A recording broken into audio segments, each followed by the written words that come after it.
नमस्कार, बहुत स्वागत है आपका न्यूज 18 के डिजिटल प्लेटफॉर्म पर। मैं हूं आपके साथ अंशिका पाठक।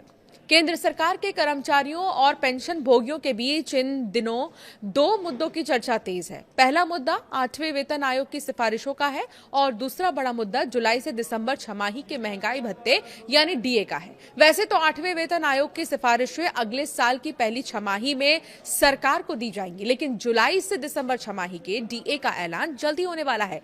पिछली छमाही के पैटर्न को देखने के बाद अनुमान यह लगाया जा रहा है कि सरकार इस बार केंद्रीय कर्मचारियों को 4 या 5 महीने का एरियर दे सकती है।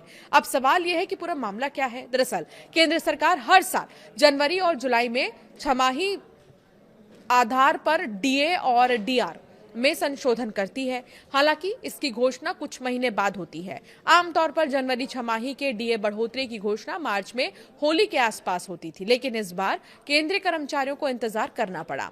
अब ये भी आपको बताते हैं कि सेबी की मंजूरी से पहले चर्चा में आया है आईपीओ।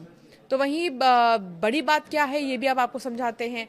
केंद्रीय कर्मचारियों के डीए का ऐलान अप्रैल के महीने में 15 दिन से ज्यादा बीत जाने के बाद हुआ है। इसी को देखते हुए अब ये आशंका है कि जुलाई छमाही के लिए सरकार अक्टूबर के आखिरी या नवंबर तक डीए बढ़ोतरी का ऐलान कर सकती है। अगर ऐसा होता है तो कर्मचारियों को जुलाई, अगस्त, सितंबर, अक्टूबर, नवंबर यानी करीब 5 महीने का एरियर एक साथ मिल सकता है। हालांकि इसके बारे में अब तक आधिकारिक तौर पर किसी तरह के संकेत नहीं दिए गए हैं। अब कितना बढ़ सकता है डीए? तो डीए की गणना all India consumer price index के आधार पर की जाती है। जून के आंकड़ों का अभी इंतजार है, लेकिन मार्च 2026 के डेटा में इंडेक्स 149.1, अप्रैल लगभग 149 है। तो वहीं 1 अप्रैल 2026 में 149.9 और मई 2026 में 150.8 था।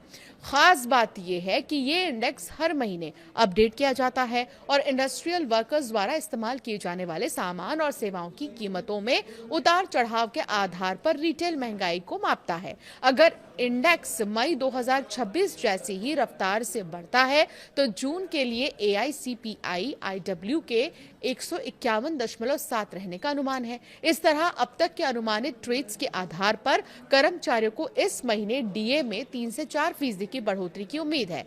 हालांकि अंतिम बदलाव जून 2026 के वास्तविक डेटा और सरकार की मंजूरी पर निर्भर करेगा। अब 8वें वेतन आयोग की सिफारिशें कब तक हैं, ये सुनिए। केंद्रीय कर्मचारियों को 8वें वेतन आयोग की सिफारिशों का भी इंतजार है। ऐसा माना जा रहा है कि वेतन आयोग साल 2027 की पहली छमाही तक अपनी सिफारिशें सरकार को सौंप देगा। ये सिफारिशें जनवरी 2026 से लागू होने की उम्मीद की जा रही है।